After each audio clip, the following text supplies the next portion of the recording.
Katniss Everdeen became the public face of the rebellion in The Hunger Games Mockingjay Part 1, just as Luke and Leia were in the Star Wars movies.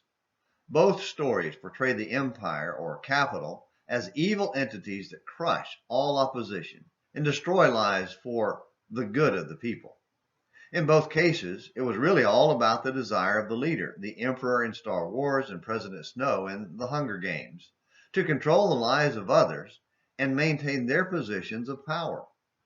The rebels are always good and seek to restore freedom and justice, though there was an incredible twist in The Hunger Games Mockingjay Part 2.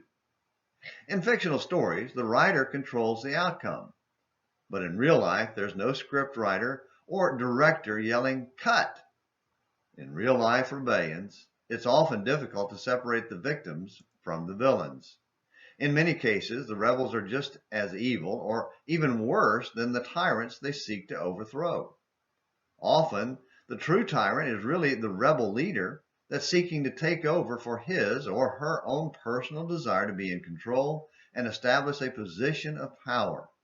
It's all about themselves, not the people. One such example is found in the story of Absalom and his rebellion against his father David that was captured in 2 Samuel chapters 14 through 18. Despite having been allowed to return to Jerusalem by David, and even having kissed and made up, thus he came to the king and prostrated himself on his face to the ground before the king, and the king kissed Absalom, 2 Samuel 14 verse 33. Despite all that, their relationship was destroyed. Almost immediately, Absalom began posturing himself to become the public face of a rebellion against his own father. And oh, what a face for rebellion!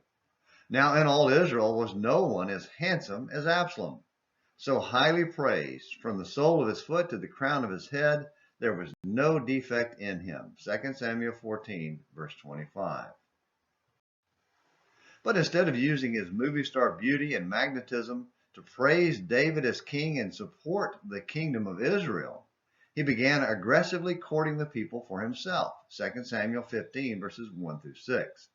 He cloaked his desire for power by telling the people that it was about them, that if he was in charge, things would go in their favor. He was so successful that the text said he stole the hearts of the men of Israel. But leadership and life that is built on looks and lies will not last. The looks will fade, and the lies will eventually be exposed. Perhaps there's a personal lesson in there for you and me. Well, thank you for watching today's Morning Minutes in the Bible. Until next time, this is James from McClenny, hoping you have a great day.